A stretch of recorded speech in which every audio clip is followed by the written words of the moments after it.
लोगों को वर्शिप में मज़ा आया? Hallelujah. Hallelujah. Thank you, Jesus. Time for communion. प्रभु भोजन का समय है। We'll open our Bibles to 1 Corinthians 11. हम हमारे बाइबल खोलेंगे पहला कुरिन्थियों उसका 11 अध्याय।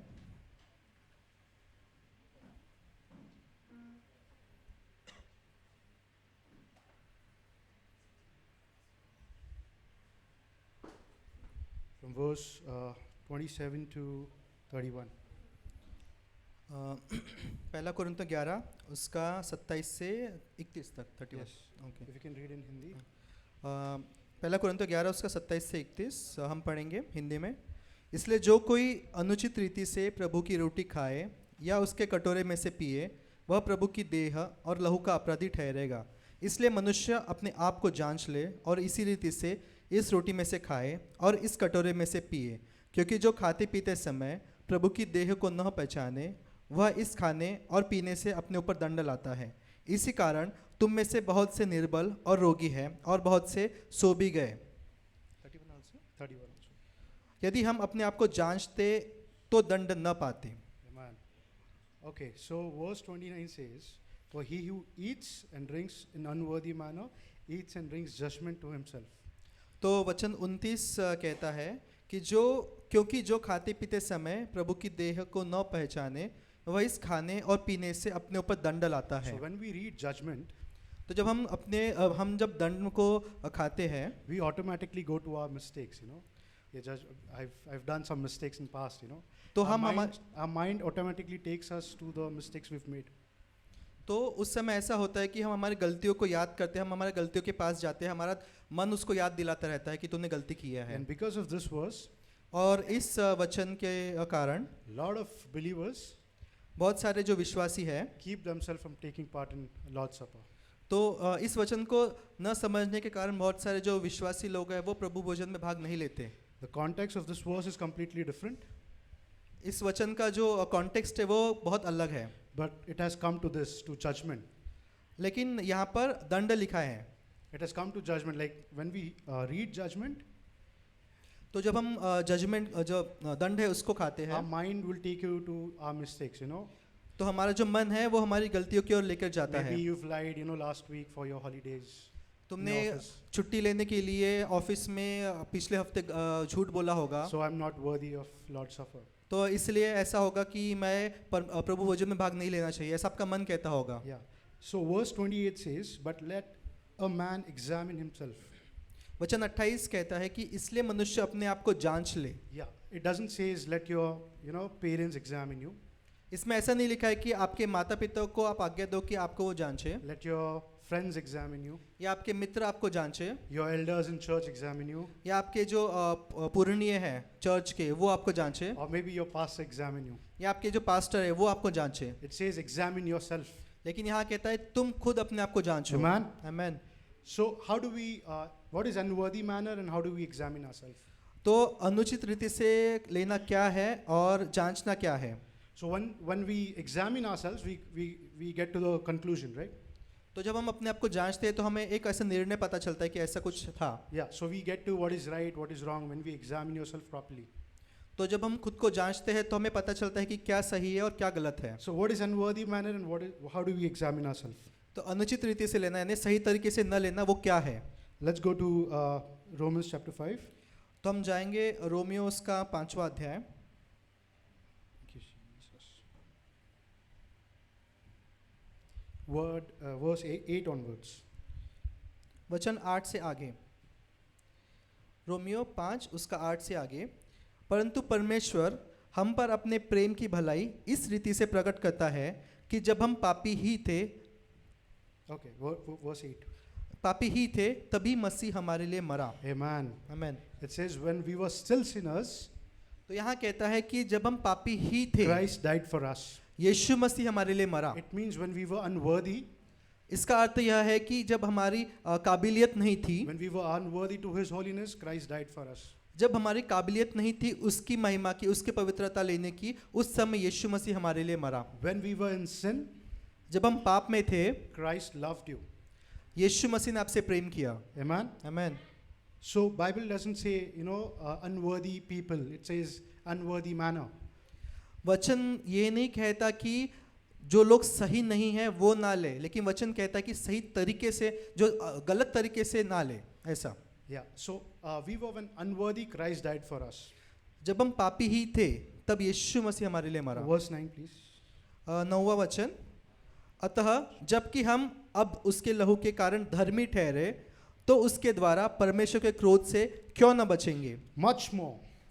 उससे भी ज्यादा, Then having now been justified जब हम उसके कारण उसके लहू के कारण धर्मी ठहरे by हैं, His blood, उसके लहू के कारण we धर्मी shall be ठहरे, saved from wrath through Him. तो उसके द्वारा परमेश्वर के क्रोध से बचेंगे। So when you try to be worthy by yourself तो जब हम खुद से धर्मी ठहरने का प्रयत्न and करते हैं obedient by yourself, और आज्ञा मानने का प्रयत्न करते हैं, it's not about your obedience. वो आपके आज्ञा पालन के अनुसार नहीं है, It was Christ's obedience.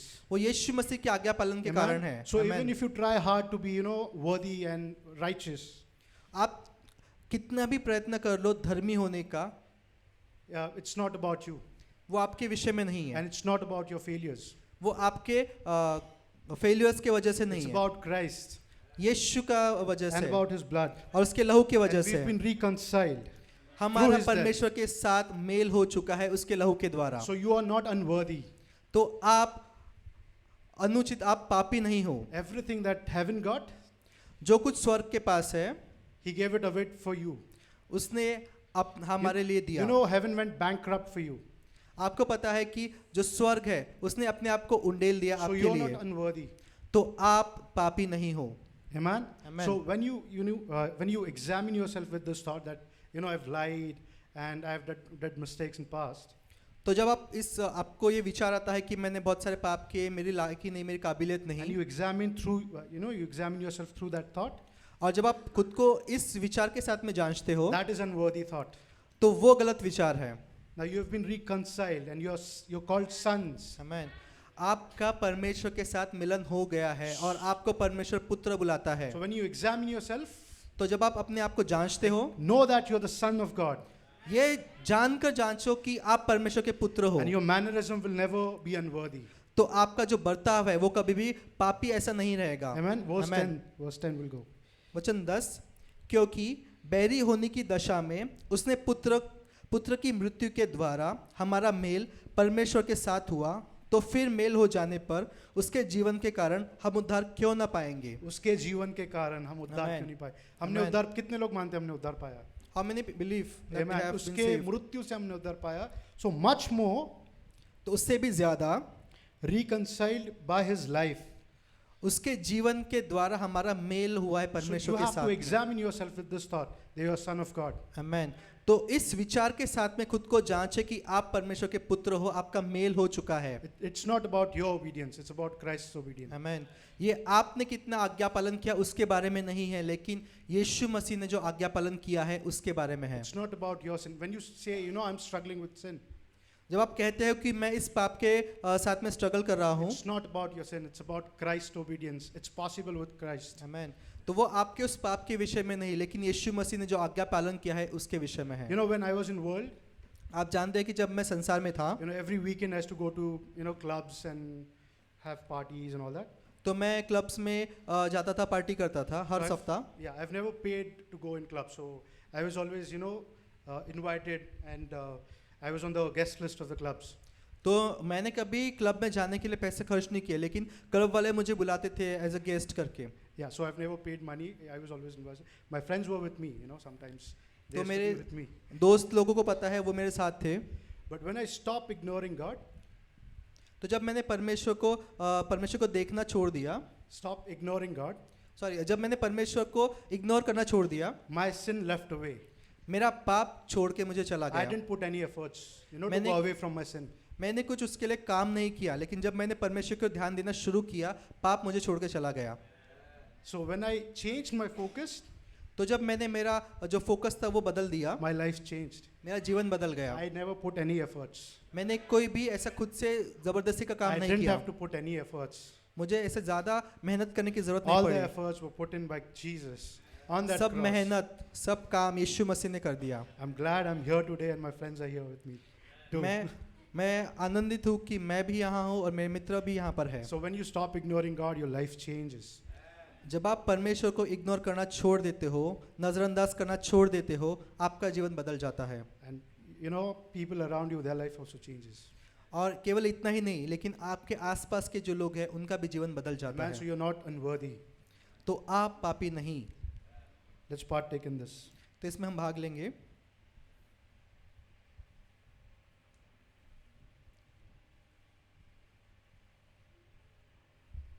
Then he said, verse 24, 1 Corinthians 11. पहला कुरिन्थियों 11 उसका 24, Let's partake together. इसमें हम एक साथ भाग लेंगे। Then he said, take, eat, this is my body, which was broken for you. Do this in remembrance of me. पहला कुरिन्थियों 11 उसका 24 अध्याय। और धन्यवाद करके तोड़ी और कहा, यह मेरी देह है जो तुम्हारे लिए है, मेरे स्मरण के लिए यही किया करो। Amen. Let's partake in the body. इसमें भाग लेंगे।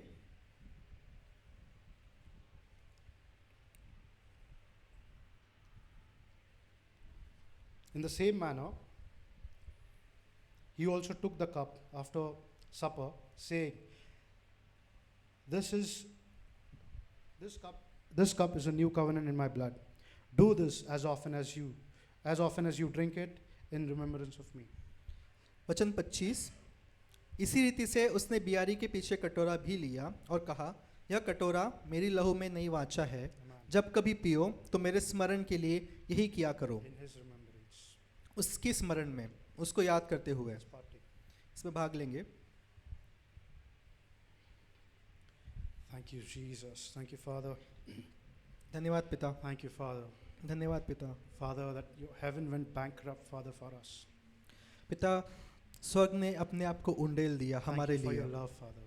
धन्यवाद पिता आपके प्रेम के लिए। Thank you, Father, that your love made us the partaker of your table, Father. धन्यवाद करते प्रभु जी, आपने अपने प्रेम के सहभागी हमें बनाया। Thank you, Jesus, for your body.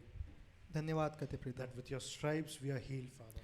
तेरे देह के लिए कि जिसके द्वारा, जिसके कोड़े खाने के द्वारा हमें चंगाई मिल And चुकी है। thank you for your blood, Father. धन्यवाद आपके लहू के लिए That we've been made new again. कि हम फिर से नए हो गए हैं। Thank you, Jesus, for your धन्यवाद blood. पिता, In धन्यवाद Jesus' Yeshu, name we pray. यीशु के नाम से Amen. Amen.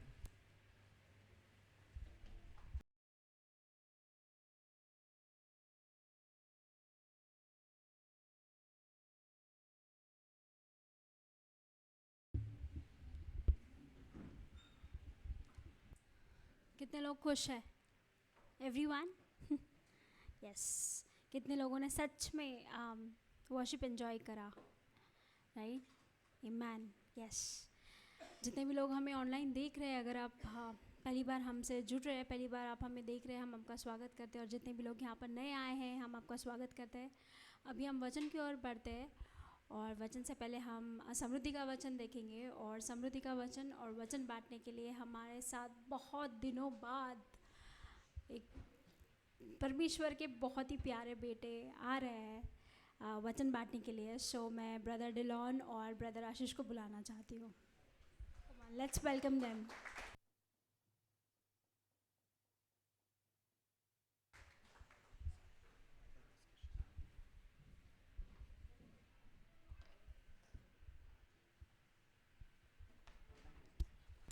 Thank you, sister. Praise the Lord, everyone. Praise the Lord, Hallelujah. Hallelujah. Today, before worship could start, तो आज आराधना शुरू होने से पहले Brother Sam shared a verse भाई सैम ने एक वचन को बांटा that God's love has been perfected in us. कि परमेश्वर का प्रेम हमारे अंदर सिद्ध किया गया है। How many of you believe that? कितने लोग इस पर विश्वास करते हैं? The word is perfected, past tense. आमेन। वचन कहता है कि परमेश्वर का प्रेम हमारे अंदर सिद्ध किया गया है। It is not भूतकाल में हो going to चुका be है। perfected. It is not being perfected, but it has been perfected. आमेन। तो ऐसा नहीं लिखा कि परमेश्वर का प्रेम सिद्ध किया जाएगा या परमेश्वर का प्रेम सिद्ध किया जा रहा है, लेकिन वचन कहता है कि उसका प्रेम सिद्ध किया गया है, हो चुका है, हो चुका है. It's done. हो चुका है। But many times we live our life as if one day I will be perfect. लेकिन हम ऐसा जीवन जीते हैं कि एक दिन मैं सिद्ध होऊंगा, परिपूर्ण होऊंगा, One day I will be healed. एक दिन मैं चंगा होऊंगा, One day I will be prosperous. एक दिन मैं समृद्ध होऊंगा. That is how most of us live our lives. That one day something good is going to happen, but it's not yet happened. हम ऐसा ही बहुत, हम में से बहुत लोग ऐसा जीवन जीते हैं कि ये अभी नहीं हुआ लेकिन कुछ आने वाले समय में होगा. So what are we saying to God? तो हम परमेश्वर से क्या कह रहे हैं? Ki it's not yet done. God, Yeah. you are saying it's done, but I'm saying it's not yet done. तो हम परमेश्वर से ऐसा कह रहे हैं कि परमेश्वर भले तू कह रहा है कि तूने कर दिया, लेकिन मैं कह रहा हूँ कि तूने नहीं किया. And we are saying that there will come a time when it will be done, but it's not yet happened. तो हम कहते हैं परमेश्वर से कि हाँ प्रभु, ऐसा आने वाला समय होगा जब ये चीज़ें हो जाएगी मेरे लिए, लेकिन अभी नहीं हुई है. But what does 1 John chapter 4 say?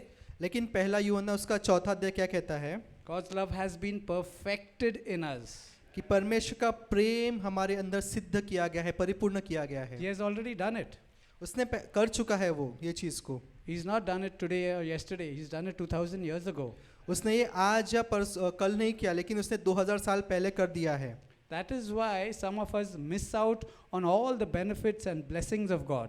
और यही कारण है कि हम में से बहुत सारे लोग परमेश्वर के आशीषों को मिस कर देते हैं.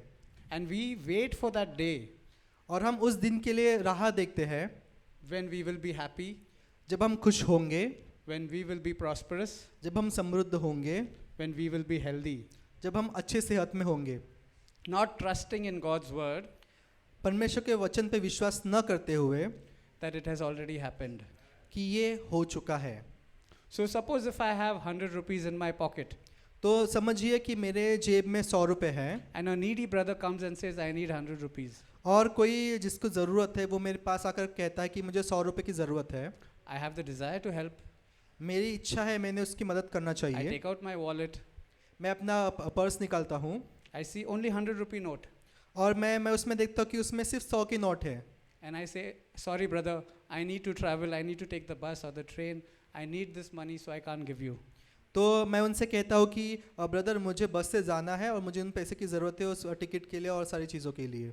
The reason for this is because we think that we are alone. हम ऐसा इसलिए सोचते हैं क्योंकि हम खुद के बारे में सोचते हैं कि हम अकेले हैं. So whatever is there in my wallet will get over when I give it. तो अगर मेरे पर्स में जो कुछ है अगर मैंने उनको दिया तो मेरे पास का सब कुछ खत्म हो जाएगा. And I am alone, so I'll be having nothing with me. तो फिर उसके बाद में मैं अकेला रह जाऊंगा और मेरे पास कुछ नहीं रहेगा. So I will not be able to do what I plan to do today. तो फिर मैंने जो कुछ सोचा है कि मैं ये चीज़ें आज करूंगा तो वो मैं नहीं कर पाऊंगा क्योंकि मेरे पास पैसे नहीं है. And who has made us think that we are alone? और ये किसने हमें याद दिलाया, किसने हमें बताया कि आप अकेले हो? We have learnt this from the world. ये हमने इस संसार से सीखा है. Yes, we believe in Jesus, हाँ, हम यीशु पर विश्वास करते हैं, but we have not forgotten what the world has taught us. लेकिन हम ये भूले नहीं हैं कि इस संसार ने हमें क्या सिखाया. The world has always been teaching us that you are alone. The world has always been teaching us that you are alone. तो जो संसार है वो हमें हमेशा यही सिखाता है कि आप अकेले हो, हम अकेले हैं. Therefore, if my wallet has 0 rupees, तो अगर मेरे पर्स में शून्य पैसे हैं then I don't have anything. तो मेरे पास कुछ नहीं. But what does the word say? लेकिन वचन क्या कहता है? That when I received Christ, कि जब मैंने यीशु मसीह को ग्रहण किया I inherited the riches and glory in Christ. तो मैंने उसकी महिमा हमें विरासत में मिली. I have all the heavenly blessings, and not just earthly blessings but also spiritual blessings, that is blessings in heaven. Amen. तो इस पृथ्वी पर की ही नहीं लेकिन स्वर्ग की भी आशीषें मुझे मिल गई. So is it difficult if I have only 100 rupee in my wallet to give to a person? तो क्या फिर ये कठिन है कि किसी को ज़रूरत है उसको मेरे जेब में जो इकलौते 100 रुपए है उसको मैंने देना? It will be difficult if I think I am alone. ये कठिन होगा अगर हम ये सोचते हैं कि मैं अकेला हूँ. But when I am one with Christ, लेकिन जब मैं मसीह के साथ एक हूँ, I am putting my faith to the test. उस समय मैं मेरा विश्वास की मेरी परीक्षा में करता हूँ. And therefore I boldly I can give that 100 rupee note to the needy person. और उस समय मैं जो 100 रुपए है मेरे पास वो जिसको ज़रूरत है उसको मैं दे सकता हूँ. And God will take care of how I need to travel back to my home. Amen. और परमेश्वर ये निश्चय करेगा कि मैंने घर कैसे जाना है वापस. But that requires trust and courage in Christ. लेकिन इसके लिए यीशु मसीह पर विश्वास और भरोसा चाहिए. It means putting your faith in action. इसका मतलब है कि अपने विश्वास को काम में लाना. And a true believer और जो सच्चा विश्वासी है, is not afraid to take this bold step of faith. Amen, वो डरता नहीं ऐसे धारसी कदम लेने से. So that's why we are always, each and every day of our lives, we are faced with situations तो हर एक दिन में हमारे पास ऐसे जीवन में ऐसे कुछ ना कुछ चीज़ें आती है, परिस्थितियाँ आती है that puts our faith into test. जिससे हमारा जो विश्वास है वो परखा जाता है.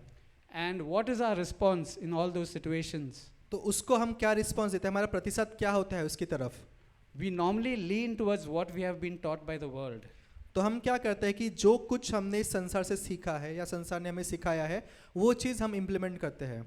But remember, when you have learned something wrong लेकिन याद रखिए, जब आपने कुछ गलत सीखा हो and you want to start doing the right things, और आप कुछ सही काम करने का शुरू करना चाहते हो, then you need to unlearn the wrong and learn the right.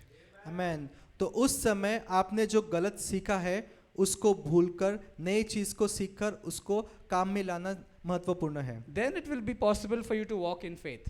और तब ये उसके बाद ही होगा कि आप विश्वास में चल सकोगे.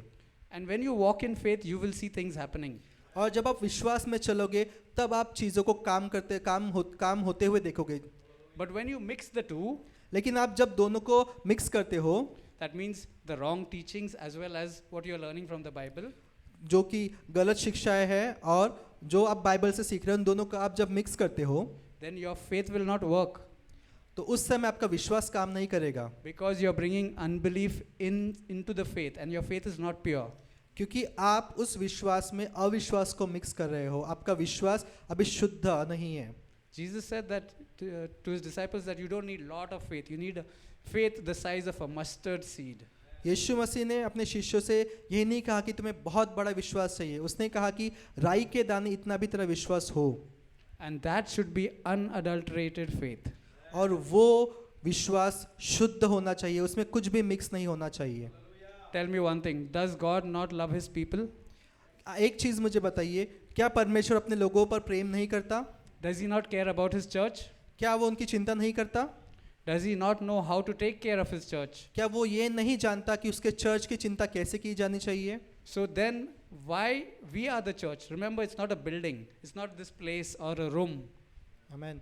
तो ये याद रखिए, जो चर्च है, चर्च का मतलब ये बिल्डिंग नहीं है, चर्च का मतलब यहाँ पर जो लोग हैं, कलीसिया वो है. So God knows how to take care of us. तो परमेश्वर को ये पता है कि हमें हमारी चिंता कैसी करनी है. Better than we can take care of ourselves. हम जैसे खुद से हमारी चिंता कर सकते हैं, उससे कहीं ज़्यादा बेहतर तरीके से परमेश्वर हमें देता है.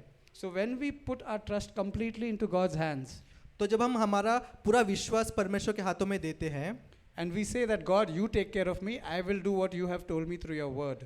और हम कहते हैं कि परमेश्वर बाकी चीज़ों को, मैं सारी चीज़ों को तेरे हाथ में देता हूँ, मैं वही करता हूँ जो तूने तेरे वचन में कहा है. That is when we are actually living in faith and we are acting in faith. आमेन. वो समय है जब हम विश्वास में चलते हैं, वो समय है जब हम हमारे विश्वास को हम काम में लाते हैं. And faith that is with action is alive. आमेन. जो विश्वास है, जो कार्य करने वाला विश्वास है, वो जीवित विश्वास है. The Bible says that faith without works is dead. क्योंकि वचन ही कहता है कि विश्वास बिना काम के मरा हुआ है. Now I want you to consider what I just spoke to you. तो मैं चाहूँगा कि आप ये सोचे, मैंने अभी जो आपके सामने बोला है, आपके साथ में बोला है, that how can I use this in my life? कि ये मैं मेरे जीवन में कैसे लागू कर सकता हूँ, कैसे उपयोग कर सकता हूँ इसका. Because as I said, every day you will be tested. क्योंकि जैसे मैंने कहा कि हर दिन आपकी परीक्षा होगी. The moment you step out of this building जिस क्षण आप इस बिल्डिंग से बाहर जाओगे and you're heading back home, और आप अपने घर वापस जा रहे होंगे, you will always be tested all the time, whether it's on the road or whether it's at home or whether it's at your workplace. Whatever you are doing, you are going to be tested. तो जब आप यहाँ से जाओगे तो हो सकता है आपके घर में हो, आपके काम की जगह हो, रोड पर हो, कहीं ना कहीं, लेकिन आपकी परीक्षा होगी ही। And when you are tested, what is going to be your response? तो जब आपकी परीक्षा हो रही है तो उसके लिए आपका रिस्पांस, आपका प्रतिशत क्या है? Will you act in faith? क्या आप विश्वास से उस पर काम करोगे, Or will you just believe but not have actions? लेकिन आप केवल विश्वास करोगे लेकिन काम नहीं करोगे? So that is very important for you to grow. तो ये बहुत महत्वपूर्ण है आपको बढ़ने के लिए। And a person who acts in faith, और जो मनुष्य जो विश्वास से काम करता है, God takes that person place to place. उस मनुष्य को परमेश्वर जगह जगह लेकर जाता है। So whatever God has put a desire in your heart, what plans He has revealed to you so far, तो जो कुछ इच्छाएं परमेश्वर ने आपके मन में डाली है, जो कुछ प्लान परमेश्वर ने आपको दिया है, and whatever prophecy may have been spoken over you, और जो कोई भविष्यवाणी आपके ऊपर बोली गई है, it cannot happen without faith. वो विश्वास के बिना पूर्ण नहीं हो सकती। You may have heard something, but it will not happen until you act in faith. आपने कुछ सुना होगा, वो तब तक काम नहीं करेगा जब तक आप विश्वास के साथ काम नहीं करोगे, Because God wants your involvement. क्योंकि परमेश्वर चाहता है कि आप भी उसमें सहभागी हो। He doesn't want you to be passive. परमेश्वर नहीं चाहता कि आप दूर से ऐसे बैठ कर देखते रहो। So what are you going to believe today? तो आज मैं क्या विश्वास करना चाहता हूँ? That you are yet to be healed, कि आपको चंगाई मिलने की है, or you are yet to be prosperous, या आपको समृद्धि मिलने की है, आप समृद्ध होने के हो, or that God has already perfected everything and given it to me. या फिर परमेश्वर ने सब कुछ परिपूर्ण करके सिद्ध करके मुझे दे दिया है। किस पर आप भरोसा करना चाहते हो? Remember, you have a body, soul, and a spirit. याद रखिए, आपके अंदर प्राण, आत्मा और शरीर है। You are made up of 3 parts. आप 3 चीजों से बने हुए हो।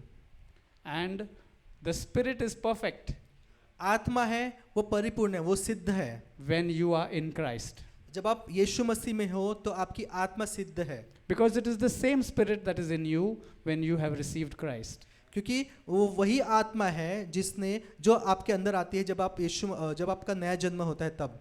That is why we say that God has perfected His love in us. It's in the spirit. It's there with me. इसलिए वचन कहता है कि परमेश्वर का प्रेम सिद्ध हुआ है। कैसे? क्योंकि जो आत्मा है उसमें वो डाला गया है। But if I turn to my flesh, that's to my body, और लेकिन जब मैं मेरे शरीर की ओर देखता हूँ I see that things are incomplete तो मैं देखता हूँ कि चीज़ें अधूरी हैं, because I'm concentrating on the flesh, क्योंकि मैं उस समय मेरे शरीर पर ध्यान देता हूँ, not believing God's word to look into the spirit. इस पर ध्यान नहीं देता कि परमेश्वर का वचन कहता है कि सारी चीज़ें मैंने तुम्हारी आत्मा में डाली है। Therefore, इसलिए if you want to see results, अगर आपको रिजल्ट्स देखने हैं then look into the spirit. तो आत्मा में देखिए। In the spirit realm, आत्मिक जग में everything has been completed and been made perfect. सब कुछ सिद्ध होकर परिपूर्ण होकर आपको दिया गया है। And it has been put into your spirit when you believe in Christ. और जब आपने यीशु मसीह पर विश्वास रखा तो वो आपके अंदर डाला गया है। So don't wait for a day when something good is going to happen to you. तो इस दिन की राह मत देखिए कि कुछ तो अच्छा होगा मेरे जीवन में, It's already done. पहले से ही हो चुका है। 2000 years ago, Christ came and died for you on the cross. 2000 साल पहले यीशु मसीह आकर आपके लिए और मेरे लिए क्रूस पर मरा। At that time, He said, I will not leave you alone, but the Holy Spirit will come and be with you forever. उस समय यीशु ने कहा कि मैं तुम्हें अकेला नहीं छोड़ूंगा, लेकिन पवित्र आत्मा भेजूंगा जो तुम्हारे साथ हमेशा के लिए रहेगा। So if you have the Holy Spirit, तो अगर आपके पास पवित्र आत्मा है then you have already been perfected. तो आप पहले से ही सिद्ध हो चुके हो। Don't allow anyone to tell you that you are yet to become complete or yet to become perfect. तो किसी को भी ये मत बताने दो कि आप परिपूर्ण नहीं हो, आप सिद्ध नहीं हो, लेकिन आप पवित्र आत्मा आपके अंदर है तो आप परिपूर्ण हो चुके हो, आप सिद्ध हो चुके हो। It starts with the believing. ये शुरू होता है जब हम विश्वास करते हैं। When you believe, things start happening. It is already done in the spirit realm. जब हम विश्वास करते हैं तो चीज़ें होना शुरू हो जाती है, क्योंकि जो आत्मिक जग है उसमें From the spirit realm, it flows into the physical realm. वो जो बातें हैं, जो चीज़ें हैं, वो आत्मिक जग से इस सांसारिक जग में आती है। And that's how things start working. और इसी तरह से चीज़ें काम करना शुरू होती है। In fact, miracles should be a a daily thing in our lives. मैं तो कहूँगा कि जो चमत्कार है वो रोज़ हमारे जीवन में होना चाहिए। Because what is a miracle? चमत्कार क्या है? Something that's not there or not visible. चमत्कार ऐसा है कि ऐसी कोई चीज़ जो हमारे आंखों को दिख नहीं रही है And it seems impossible to the world, और संसार को लग रहा है कि ये असंभव है, but it happens. लेकिन वो चीज़ हो जाती है। That's what we call as a miracle. उसी को हम चमत्कार कहते हैं। But know that in the spirit realm everything is done, and when that is brought into the physical realm, तो लेकिन ये जो चमत्कार है वो आत्मिक संसार में हो चुका है और हम उसको सांसारिक संसार में लेकर आ रहे हैं। then you are actually allowing God to bring the spirit world into the physical world. आमीन। तो उस समय हम ऐसा करते हैं कि हम परमेश्वर को आज्ञा देते हैं कि जो चीज़ें हैं हम आत्मिक दुनिया से लेकर सांसारिक दुनिया में परमेश्वर लेकर आए, उन चीज़ों को हम ऐसी परमेश्वर को आज्ञा देते हैं। And this is the meaning of bringing heaven to earth. और यही चीज़ है, इसी को कहा जाता है कि स्वर्ग को धरती पर लेकर आना। That's what God wants you to do. और यही परमेश्वर चाहता है कि हमने करना चाहिए। So it depends on how you believe it and how you put it into action that things will happen in your life. तो ये सब है विश्वास करने पे कि हम कैसा विश्वास करते हैं और चीज़ों को कैसे हम विश्वास के साथ में संभालते हैं। So if you are prosperous, start giving now. अगर हम समृद्ध है तो देना शुरू करें। Don't wait for a day when you will have a big bank balance, and that's when you start giving. उस दिन की राह मत देखिए कि जब आपके बैंक में बहुत सारा पैसा होगा उसके बाद आप देना शुरू करोगे। Because that means that you are thinking that you are alone. उसका अर्थ यह है, अगर आप दे नहीं रहे उसका अर्थ यह है कि आप सोच रहे हो कि मेरे पास कुछ नहीं है, मैं अकेला हूँ। A person who is alone looks at his wallet and says, "That's all I have, nothing else." जो मनुष्य अकेला है वो उसके पर्स की ओर देखता है, बोलता है कि मेरे पास इतना ही है। But a person who knows that Christ is standing behind him, लेकिन जो मनुष्य जानता है कि मसीह यीशु उसके पीछे खड़ा है, his wallet may be empty, उसका पर्स खाली रहेगा, but he knows that Christ has the riches of the world, लेकिन उसको of the पता है universe. कि यीशु मसीह के पास में इस संसार की सारी आशीषें, सारे समृद्धियां उसके पास है And he has inherited it. और उसने उसको विरासत में पाया है। So really your wallet does not define your prosperity. तो आपके पर्स में कितने पैसे हैं वो आप कितना समृद्ध हो वो नहीं दिखाता। So the offering box is over there. तो जो दान का जो बॉक्स है वो यहाँ पर है। At any time, whenever you feel convinced that God has already made you prosperous, that you want to give because you are acting in faith, you are putting your faith in action. तो जिस भी समय आपको लगता है कि आपको विश्वास होता है कि परमेश्वर ने आपको समृद्ध किया है, तो आप यहाँ पर रखे हुए डब्बे में डाल सकते हो। ये होगा कि आप आपके विश्वास को काम में ला रहे हो। Yes, so feel free whenever you want to get up and put anything into the offering box. It does not matter how much you are putting. तो It matters that you are doing it with faith. आमीन। तो जब कभी आपको लगे कि आपको डालना है तो यहाँ पर बॉक्स रखा हुआ है, आप वहाँ डाल सकते हो। So now we'll proceed with the message for today. तो हम आज के संदेश के साथ में आगे बढ़ेंगे। Can I request for a cup of water? That one is not. Okay, I've got. Thanks, bro.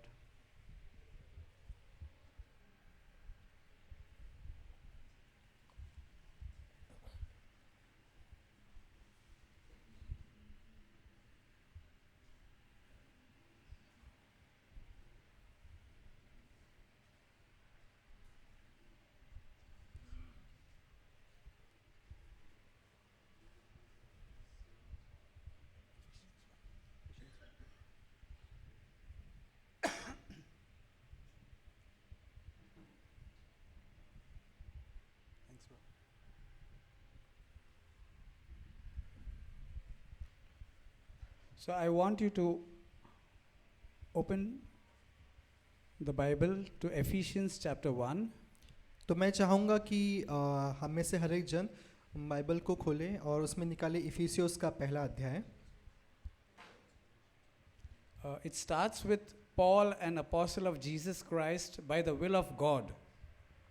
तो पहला वचन, पौलुस की ओर से जो परमेश्वर की इच्छा से यीशु मसीह का प्रेरित है। So Paul himself knows that it is by God's will that he became an apostle of Jesus Christ. तो पौलुस यहाँ कह रहा है कि वो प्रेरित मसीह यीशु की इच्छा, परमेश्वर की इच्छा से वो प्रेरित हुआ। As we all know the history that Paul was against the Christians and he was persecuting and probably killing Christians. तो मैं पौलुस के इतिहास के बारे में पता है कि पौलुस कैसा था। वो जो मसीही लोग हैं उनको वो परसिक्यूट करता था, उनको मार रहा था। But when he encountered Jesus, लेकिन उसका जब यीशु मसीह के साथ में उसका यीशु मसीह जब उसको मिले, his life changed उसका जीवन बदल गया and he became an apostle of Christ. और उसके बाद वो मसीह यीशु का प्रेरित हुआ। Did God force him? क्या परमेश्वर ने उसको ज़बरदस्ती किया प्रेरित बनने के लिए? No, but he encountered Jesus, and what did Jesus say to Paul? उसने लेकिन यीशु मसीह से मिला और उसके बाद पौल ने क्या कहा उससे? पौलुस ने क्या कहा? Jesus said to Paul that you are persecuting me. यीशु मसीह ने कहा कि तुम मेरे लोगों को क्यों सता रहे हो? Not people. He said you are persecuting me. Sorry, उसने यीशु मसीह ने पौलुस से कहा कि पौलुस तू क्यों मुझे सता रहा है? He didn't say you are persecuting my people. उसने ऐसा नहीं कहा कि तू मेरे लोगों को क्यों सता रहा है, लेकिन said उसने you are- कहा कि तू मुझे क्यों सता रहा है। I'm sure that must have opened, even though Paul went blind, but his spiritual eyes got opened by that. भले ही ऐसा हुआ था कि उसकी शारीरिक आंखें बंद हो गई थी, लेकिन उसकी वो सुनकर उसकी आत्मिक आंखें खुल गई। I think in Paul's case it was necessary to close his physical eyes so that his spiritual eyes would open. तो मुझे लगता है कि पौलुस के लिए ये ज़रूरी था कि उसकी शारीरिक आंखें बंद हो जाती ताकि उसकी आत्मिक आंखें खुल जाए। Because we take in too much through our senses. क्योंकि हम बहुत सारी चीज़ें हमारे इंद्रियों के साथ में हमारे जीवन में लेते हैं And we start depending upon it. और हम उस पर भरोसा करके उस पर विश्वास करके जीना शुरू करते हैं। So sometimes it's a good idea to close all your senses, close your eyes, don't listen to anything, close your ears, don't say anything, close your mouth, and just keep your spiritual senses open. Amen. तो बहुत बार ऐसा ज़रूरी हो जाता है कि हम इंद्रियों को बंद करें, जैसे आंखें उसको बंद करें ताकि वो गलत ना देखें, हमारे कानों को बंद करें कि हम कुछ गलत ना सुने। And when we do that, we are able to hear God's voice. और जब हम ऐसा करते हैं तब हम परमेश्वर की आवाज़ को सुन पाते हैं। I'm sure that Paul encountered something like this. और मुझे लगता है कि पौलुस के साथ में भी ऐसा ही कुछ हुआ होगा। Because Paul was a man who always used to think a lot. He was a scholar, he studied under Gamaliel, and he was well versed with scripture. Amen. क्योंकि पौलुस बहुत पढ़ा लिखा मनुष्य था, उसने गमलीएल के अंदर उसने शिक्षा प्राप्त की थी And he knew a lot of things from the Old Testament. और उसे पुराने नियम से बहुत सारी चीज़ें पता थी। So he could draw the connection between Jesus and the Old Testament. और इसलिए वो यीशु मसीह और पुराने नियम के बीच में जो ये है संबंध है उसको देख सकता था। So what once Paul was famous for in terms of his knowledge, तो जो पौलुस एक बार जो उसके ज्ञान के लिए प्रसिद्ध था and knowledge of law, नियम जो व्यवस्था है नियम है उसके विषय में वो प्रसिद्ध था कि उसको चीज़ें पता है and he was a strong follower of that. और वो उसके पीछे चलने वाला था। And from there he started the persecution of those who were not following the law.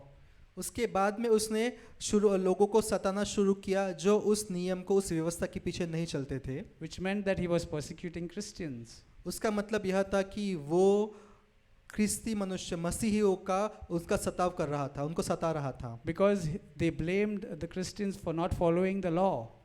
क्योंकि उन्होंने उनके ऊपर ऐसा दोष लगाया कि ये नियम व्यवस्था के पीछे नहीं चल रहे हैं। His spiritual senses were closed at that time. उसकी जो आत्मिक इंद्रियां हैं वो उस समय बंद थी। So he could see only one thing. They are not following the law, they have to be persecuted. तो वो एक ही चीज़ देख पा रहे थे कि अच्छा ये नियम का ये व्यवस्था के पीछे नहीं चल रहा है तो इनको परसिक्यूट करो, उनको सताओ। And if need be, they need to be killed. और अगर ज़रूरत पड़े तो उनको मार भी डालो। But from there, Jesus took him to another level. लेकिन वहाँ से यीशु मसीह ने उसको अलग स्तर पे लेके गया And with the opening of his spiritual senses, और उसकी आत्मिक इंद्रियां खोलने के बाद में he began to see the connections between Jesus and the entire Old Testament. उसके बाद वो उसने देखना शुरू किया कि यीशु मसीह और पुराने नियम में क्या संबंध है, कैसी चीज़ें यीशु मसीह जुड़ता है पुराने नियम के साथ में. If you read the New Testament, अगर आप नया नियम पढ़ोगे you will see that Paul is the only one who explains why things in the Old Testament had to happen. What is the connection between the Old Testament and the New Testament, and where Jesus fits in. तो हम देखते हैं कि इकलौता पौलुस ही है जो दिखाता है कि पुराने नियम में ऐसा क्यों लिखा गया है, पुराने नियम में ऐसा क्यों लिखा गया है, और वो दिखाता है कि पुराने नियम में और यीशु में क्या संबंध है. Because his spiritual senses were opened, क्योंकि उसकी आत्मिक आंखें खोली गई he could see these things. तो वो ये सारी चीज़ों को देख पा रहा था. If today our spiritual senses are opened, अगर आज हमारी आत्मिक इंद्रियां खुल गई we will be able to see a lot of things which we could not see until now. तो हम बहुत सारी चीज़ें देख पाएंगे जो अब तक हम नहीं देख पा रहे थे. I just explained one simple thing that just a few minutes ago, that how God's love has been perfected in us. It's a past thing. अभी कुछ समय पहले ही मैं बता रहा था कि कैसे परमेश्वर का प्रेम हमारे अंदर सिद्ध किया जा चुका है. Okay, it's a done thing, but we couldn't see the connection of how it is done when my body is saying that my hand is paining, or if there is no bank balance, then how is it connected? तो हम वो देख नहीं पा रहे होंगे कि कैसे मेरे अंदर परमेश्वर का प्रेम परिपूर्ण किया गया है, लेकिन मेरा शरीर बोल रहा है कि मेरा हाथ दर्द कर रहा है, तो फिर ऐसा क्यों हो रहा है, मैं वो देख नहीं पा रहे. But that requires faith for you to step into that spiritual realm. अगर वो देखने के लिए हमें चाहिए कि हम विश्वास का कदम उठाएं. And all our spiritual senses need to be alert and active. और हमारी सारी आत्मिक इंद्रियां वो हमेशा देखती रहे कि क्या चल रहा है. Then we can walk in faith. तब हम विश्वास में चल सकते हैं. Okay, we'll continue with the verse. तो हम आगे बढ़ेंगे इस वचन के साथ में. It continues to say that to the saints who are in Ephesus and faithful in Christ Jesus. इफिसियों 1 उसका पहला उसका आखिरी भाग, उन पवित्र मसीह यीशु में विश्वासी लोगों के नाम जो इफिसुस में हैं. So who is Paul writing to? तो यहाँ पौलुस किसको लिख रहा है? To the saints. संतों को. Okay, so who is the saint? तो संत कौन है? After I have been, when I'm perfect, after that I'll be called a saint? अगर मैं परिपूर्ण होने के बाद में मैं संत बुलाया जाऊंगा क्या? In a way, yes, you have already been perfected, so you are a saint. तो एक तरह से हाँ, मैं परिपूर्ण यीशु मसीह में हो चुका हूँ तो मैं संत कहलाया जा सकता हूँ. But this is not talking about your body, where something is going to happen later on. लेकिन ये उस विषय में नहीं कह रहा है कि आपका शरीर के विषय में जो आने वाले समय में होगा, ऐसा नहीं कह रहा. It's talking about your spirit. वो आपके आत्मा के विषय में कह रहा है. Because you have the spirit of Christ, क्योंकि आप में यीशु मसीह का आत्मा है, you are a saint. आप संत हो. You're not going to become a saint. आप संत होने वाले हो ऐसा नहीं, It's already done. You are a saint now. लेकिन आप संत अभी हो. That's why Paul says to the saints who are in Ephesus, not who are going to be in Ephesus. इसलिए पौलुस कहता है कि संत तुम जो संत हो, जो इफिसियस में हो, होने वाले नहीं, तुम जो हो अभी. And faithful in Christ. और विश्वासी मसीह यीशु में. So your faith is the most important thing as a saint. जो विश्वास योग्यता है वो बहुत महत्वपूर्ण है. Because your faith is the connection between the spirit and the physical world. क्योंकि आपका विश्वास ही है जो आत्मिक दुनिया और सांसारिक दुनिया को जोड़ता है. You will start seeing the spiritual things in your physical world if you have that connection. तो आप आत्मिक चीज़ों को सांसारिक दुनिया में देख पाओगे. So don't forget that your faith has not to be kept idle, but it has to be active each and every moment of your life. आमेन. तो ये जान लेना है कि हमारा विश्वास को हमें ऐसे खाली बैठा कर नहीं रखना है, लेकिन हमारे विश्वास को हमको काम में लेकर आना है. We'll continue ahead. हम आगे पढ़ेंगे. Grace to you and peace from God our Father and the Lord Jesus Christ. वचन 2, हमारे पिता परमेश्वर और प्रभु यीशु मसीह की ओर से तुम्हें अनुग्रह और शांति मिलती रहे. So Paul is saying that when you are one with Christ, तो पौलुस यहाँ कह रहा है कि जब आप यीशु के साथ एक हो गए हो, the grace of God is upon you. तो परमेश्वर का अनुग्रह तुम्हारे ऊपर है His peace is in you. और उसकी शांति तुम्हारे अंदर है. So if anybody says anything to you which hurts you, तो अगर कोई भी आके आपसे कुछ कहता है जिससे आपको तकलीफ होती है, दुख होता हो, it is that peace that carries you through that moment. आमेन, तो उस समय जो परमेश्वर की शांति है वो आपको वहाँ चलाती है, And it is the grace that helps you not to say the wrong thing. और परमेश्वर का अनुग्रह है जो आपको गलत चीज़ें बोलने से रोकता है। Yes, you may have been bad tempered earlier. हो सकता है कि आपको पहले बहुत जल्दी गुस्सा आता होगा, You may have been an angry person all the time. हमेशा आप गुस्से में रहते होंगे, But the Spirit of Christ that is in you has changed you. लेकिन जो यीशु का जो आत्मा आपके अंदर है उसने आपको बदल दिया He है, has perfected you already. उसने आपको सिद्ध कर दिया है, वो हो चुका है। Now all we need to do is train our mind. तो हमारे लिए क्या रह गया है कि हमारे मन को हम तैयार करें। That is the only job God has given us actually. यही काम परमेश्वर हमें दिया है। He has done everything in the spirit world. उसने आत्मिक दुनिया में सब कुछ कर दिया है, Now He's asking you train your mind. और वो भी कह रहा है कि हमारे माइंड को, हमारे मन को हम तैयार करें, ट्रेन करें। How do we do it? हम कैसे करते हैं ये? He has given us a helper, उसने हमें एक सहायक दिया है, the Holy Spirit. पवित्र आत्मा। The Holy Spirit and the Word of God is enough to train our mind. आमेन। परमेश्वर का वचन और पवित्र आत्मा हमारे लिए काफ़ी है हमारे मनों को ट्रेन करने के लिए, So that's all we need to depend upon. और हमें केवल उस पर भरोसा रखना है, उस पर निर्धारित रहना है। So when we are faced with any kind of situation, whether it's making us angry, whether it's making us sad, or whether it's making us feel lonely, remember that we are not alone. तो हम किसी भी परिस्थिति में से जा रहे हो, कि कोई परिस्थिति में हमें आनंद हो रहा होगा, कोई परिस्थिति में हमें दुख हो रहा होगा, तकलीफ हो रही होगी, लेकिन हमें एक चीज़ याद रखनी है कि हम अकेले नहीं हैं। The Holy Spirit is with us, पवित्र आत्मा हमारे साथ है, and Jesus dwells through His Word in us. और यीशु मसीह उसके वचन के द्वारा हमारे अंदर रहता है। Many times when I was small, I used to think Jesus will physically come in my body. तो जब मैं छोटा था तब मैं ऐसा सोचता था कि यीशु मसीह शारीरिक रूप से मेरे अंदर आएगा। That is what it means that Jesus is dwelling in me. उसका मतलब मैं ऐसा समझता था कि यीशु मसीह मेरे अंदर है, इसका अर्थ यह है कि यीशु मसीह शरीर के साथ में मेरे अंदर आएगा। But it's only later that I understood that through His Word, Jesus is dwelling in me. लेकिन मुझे बाद में समझा कि उसके वचन के द्वारा वो हमारे अंदर रहता है। So how important is the Word of God? तो कितना महत्वपूर्ण है परमेश्वर का वचन, Because through this Word, Jesus is dwelling in me. क्योंकि इस वचन के द्वारा यीशु मसीह हमारे अंदर रहता है। Okay, we'll move ahead. हम आगे पढ़ेंगे। Verse 3 says, Blessed be the God and Father of our Lord Jesus Christ, who has blessed us with every spiritual blessing in the heavenly places in Christ. वचन 3, हमारे प्रभु यीशु मसीह के परमेश्वर और पिता का धन्यवाद हो कि उसने हमें मसीह में स्वर्गीय स्थानों में सब प्रकार की आत्मिक आशीष दी है। Does it say who is going to bless us? ऐसा कह रहा है कि वो हमें आशीष देने वाला है, Or does it say who has blessed us? या फिर ऐसा लिखा है कि हमें आशीष दे दी है, दे चुका है वो। Past tense. Notice. भूतकाल में लिखा हुआ है। Yes, He has already blessed us. उसने हमें सब प्रकार की आत्मिक आशीष दे दी है, मतलब दे चुका है वो। And not with one or two blessings. और एक या दो आशीष, केवल उतना ही नहीं, It says every spiritual blessing in the heavenly places in Christ. लेकिन यहाँ लिखा है स्वर्गीय स्थानों में सब प्रकार की आत्मिक आशीष दी है, सब प्रकार की। With that you will understand how rich you are. इससे आप समझोगे कि आप कितने धनवान हो। How all the riches, the heavenly riches are in you. You have been blessed with it. आमेन। कितनी आशीष है, जो स्वर्ग की आशीष है वो आपके अंदर है।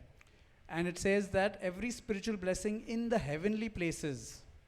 यहाँ लिखा है कि स्वर्गीय स्थानों की सब आशीषें, सब आत्मिक आशीषें। Why not spiritual blessing in the earthly places? ऐसा क्यों नहीं लिखा कि आत्मिक आशीषें इस संसार की जगह, संसार की? Because the earth is temporary. क्योंकि ये जो धरती है वो कुछ समय के लिए ही है, And God temporary doesn't है। want to give you temporary blessings. और परमेश्वर नहीं चाहता कि वो आपको कुछ समय की आशीषें दे, He wants you to give permanent, He wants to give you permanent blessings. लेकिन वो चाहता है कि वो आपको हमेशा की आशीषें आपको दे। That's why every spiritual blessing in the heavenly places in Christ.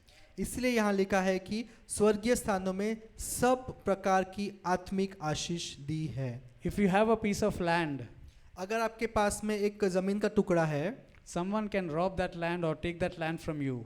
तो वो ज़मीन का टुकड़ा कोई आपसे ले सकता है, कोई छीन सकता है। But if you have a blessing in spiritual place in heaven, लेकिन आपके पास में आत्मिक आशीष है जो स्वर्ग की है, not even Satan with all his armies can steal that from you. तो शैतान भी उसकी पूरी सेना के साथ में वो आशीष को आपसे चुरा नहीं सकता। It is Amen. safe and secure, वो सेफ है and no सुरक्षित one है। can separate you from that blessing. वो सुरक्षित है और वो आशीष आपसे कोई ले नहीं सकता, कोई अलग नहीं कर सकता। It is permanently yours. वो हमेशा के लिए आपकी ही है। So remember that your riches are permanent, not temporary. तो ये याद रखिए कि आपकी जो धन संपत्ति है वो हमेशा के लिए, कुछ समय के लिए नहीं है। The verse continues to say, just as he chose us in him, verse वचन 4, 4, जैसा उसने हमें जगत की उत्पत्ति से पहले उसमें चुन लिया कि हम उसके निकट प्रेम में पवित्र और निर्दोष हो। okay, this verse is very, very, very important. तो ये वचन बहुत ज़्यादा महत्वपूर्ण है। You have to understand this verse completely. तो ये वचन हमें बहुत अच्छे तरीके से, पूरी तरीके से समझना चाहिए। Okay, it says, just as he chose us in him. Who chose us? किसने हमें चुना? यहाँ लिखा है कि जैसा उसने हमें चुना। उसने यानी It किसने? says he and it says him. उसने लिखा उसने, और हाँ उसने लिखा, यहाँ उसने लिखा है हिंदी में। So the first he is God the Father, तो पहला जो उसने है उसका अर्थ है कि परमेश्वर पिता। chose us. Us means I can include myself in that. उसमें लिखा है कि उसने हमें चुना, उसने यानी परमेश्वर पिता ने हमें चुना। In Christ, in him, that second him is Christ. जो यहाँ पर उसमें लिखा है, उसमें का अर्थ है यीशु में। तो परमेश्वर पिता ने हमें यीशु मसीह में चुन लिया। When did he do it? उसने कब किया? Before the foundation of the world. जगत की उत्पत्ति से पहले। To wrap our minds around this can take some time. ये चीज़ समझने के लिए थोड़ा समय हमें लग सकता है। Because imagine God has not even created the world, he's already chosen you.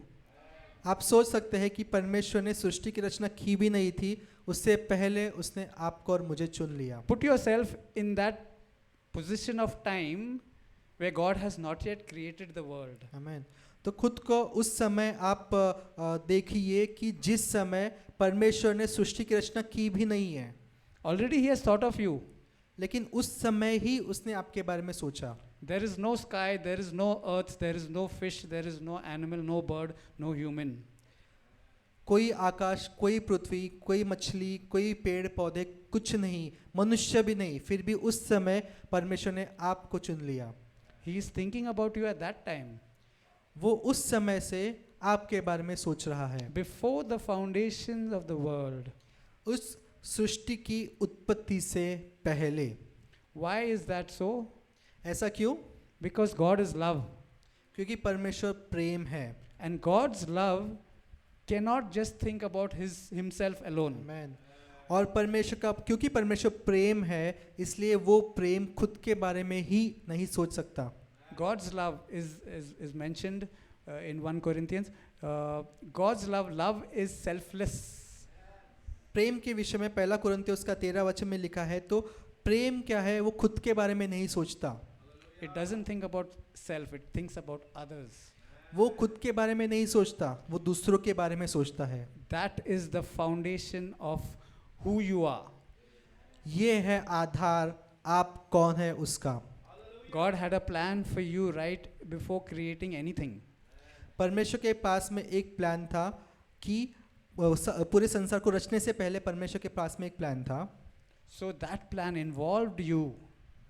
वो जो प्लान था, उस प्लान में आप सम्मिलित थे। And that plan is all about sharing his love with you. और वो जो प्लान था, वो था आप परमेश्वर का प्रेम आपके साथ में बांटना।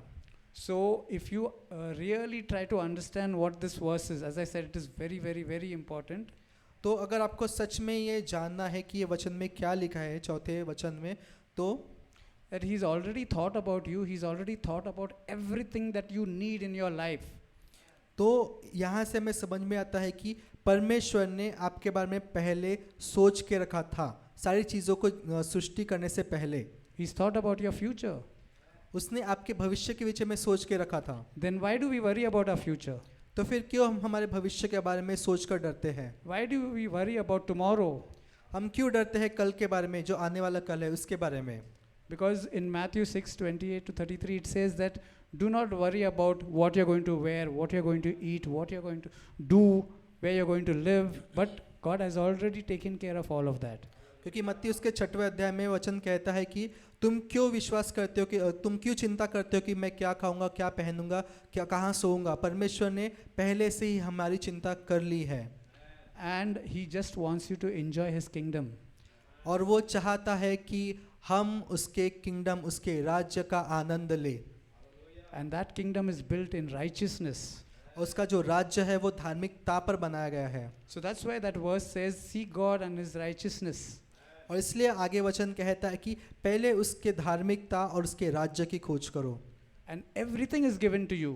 और सारी चीज़ें तुम्हें दी गई है।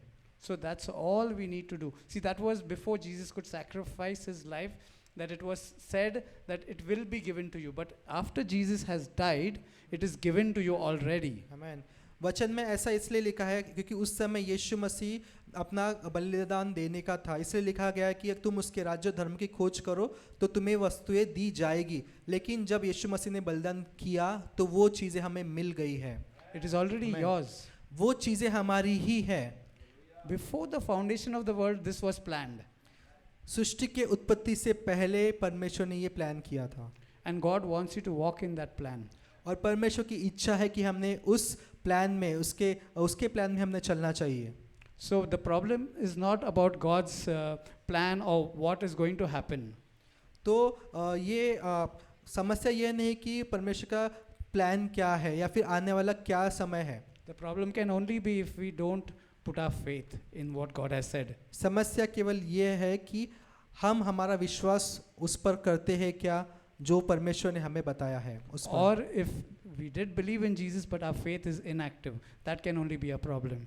और ये भी एक समस्या हो सकती है कि हमने यीशु पर विश्वास किया लेकिन हमने उसके बाद में हमने हमारे विश्वास को कार्य नहीं किया। So I'll continue with this verse. It further goes on to say that before the foundation of the world, that we should be holy and without blame before Him in love. आमीन। आगे वचन पहला इफिसियों 1 उसका 4 उसका आखिरी भाग कहता है कि हमें पहले उसमें चुन लिया कि हम उसके निकट प्रेम में पवित्र और निर्दोष हो। That we should be holy. हम उसमें पवित्र। Okay, that is not what we do and what we don't do. That is not called holy. तो हम क्या करते हैं और क्या नहीं करते, वो पवित्रपना नहीं, वो पवित्रता नहीं। Many times we think that if I do something wrong, I will not be holy. तो बहुत बार हम सोचते हैं कि अगर मैंने कुछ गलत किया तो मैं पवित्र नहीं होऊंगा। How did you become a saint? आप संत कैसे बने हो? By doing something? आपके काम करने से आप संत बने हो क्या? Just by believing. लेकिन केवल विश्वास से आप संत बने हो। So you will also be holy just by believing.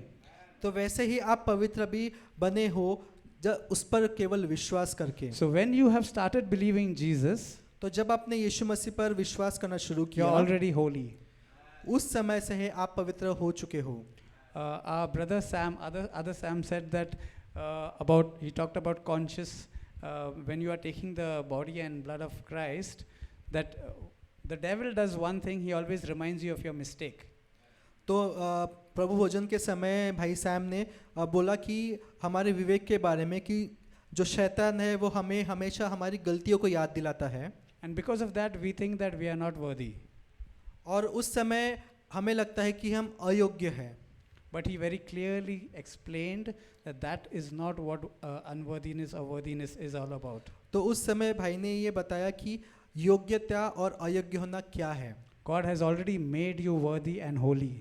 परमेश्वर ने हमें पहले से ही योग्य और पवित्र कर दिया है। And it came at a price. और ये एक कीमत के द्वारा हुआ है, The blood of Jesus Christ. यीशु के लहू के द्वारा। So the blood of Jesus Christ made you holy. यीशु के लहू ने आपको पवित्र किया है। It would be an insult to say I am not holy. ये कहना कि मैं अपवित्र हूँ, यह ऐसा होगा कि हम यीशु के और उसके लहू का इंसल्ट कर रहे हैं। Yes, you're saying that the blood of Christ was not sufficient. तो हम ऐसा कह रहे हैं कि यीशु मसीह का लहू जो है वो काफ़ी नहीं था। Never ever say that you are not holy. ऐसा कभी ना कहे कि मैं पवित्र नहीं हूँ। When you have received Christ in you, जब आपने यीशु मसीह को ग्रहण किया then you are already holy because the blood of Christ has done it. तो आप पवित्र हो चुके हो, क्योंकि यीशु मसीह के लहू ने आपको पवित्र कर दिया है। You following a law or not following a law does not make you unholy or holy. आप किसी व्यवस्था को, किसी नियम के पीछे चल रहे हो, वो आपका पवित्र, वो नहीं ठहराता कि आप पवित्र हो या अपवित्र हो। Because if the law was so important, why didn't God give the law to Adam and Eve? तो अगर व्यवस्था जो नियम था वो इतना महत्वपूर्ण था, तो फिर परमेश्वर ने ये जो व्यवस्था है, जो नियम है, वो आदम और हवा को क्यों नहीं दिया? God waited till a time when man was so much soaked in doing wrong things and evil things. तो परमेश्वर राह देख रहा था उस समय की कि जब तक मनुष्य उसके पाप में पूरा खो जाए, भटक जाए। Through Moses, he presented the law. मूसा के द्वारा उसने व्यवस्था को, उसके नियम को दिया। It became a necessity at that time उस समय वो ज़रूरत बन गई थी, because people thought they could do anything. क्योंकि उस समय लोग सोच रहे थे कि हम कुछ भी कर सकते हैं। And the law made them realize that you can't just do anything and think you can get away with it. तो नियम You can't just do anything and get away with it. तो नियम ने उन्हें बताया था कि तुम कुछ भी करके ऐसे छूट नहीं सकते, तुम्हें ऐसा ऐसा करना है, ऐसा ऐसा नहीं करना। There are going to be consequences. अगर कुछ गलत करते हो तो उसके परिणाम, विपरीत परिणाम भी होंगे। It was needed at that time उस समय की वो ज़रूरत थी, because there was no Messiah presented to the earth. क्योंकि उस समय मसीहा इस धरती पर नहीं आया था। They all were waiting for this Messiah throughout the Old Testament. पुराने नियम में वो मसीहा आने की राह देख रहे थे। And it began with following the law.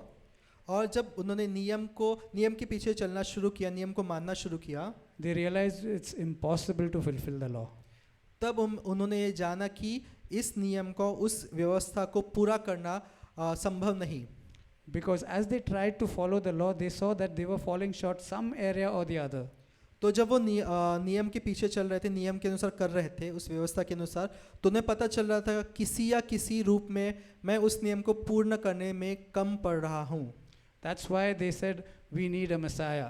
इसलिए उन्होंने बोला कि हमें मसीहा की ज़रूरत है, Somebody who will save us from this law. कोई तो जो हमें इस नियम से बचाए। And that's why Jesus Christ came to fulfill the law. और इसीलिए यीशु मसीह आया कि वो उस व्यवस्था को, उस नियम को पूर्ण करे। If he has fulfilled the law, और जब उसने उस व्यवस्था को पूर्ण कर दिया है, then we don't have to try to complete it or fulfill it Amen. more. तो यीशु मसीह ने जब उस व्यवस्था को पूर्ण कर दिया है, तो हमें खुद से उसको और पूर्ण करने की ज़रूरत नहीं है, Because Christ has already done it. क्योंकि यीशु मसीह ने वो कर दिया है। We need to walk in it. हमें उस पर चलना है। If we don't walk in it, then अगर- you are wasting what God has done for you. अगर हम उस पर नहीं चलेंगे तो हम उसको वेस्ट कर रहे हैं कि जो परमेश्वर ने हमारे लिए किया है। When Jesus shed his blood on the cross, जब यीशु मसीह ने उसका लहू उस क्रूस पर बहाया, that was the end of the law. उस समय नियम व्यवस्था खत्म हो गई। And I want you to understand one thing.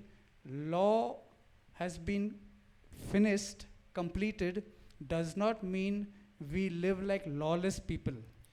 तो जब व्यवस्था पूर्ण हो गई, खत्म हो गई, इसका अर्थ यह नहीं कि हम बिना किसी व्यवस्था के, बिना किसी नियम के हम चले, Because we have been freed from one law, क्योंकि हमें एक व्यवस्था से हमारा छुटकारा हो चुका है, but there's another law that comes into application in our lives.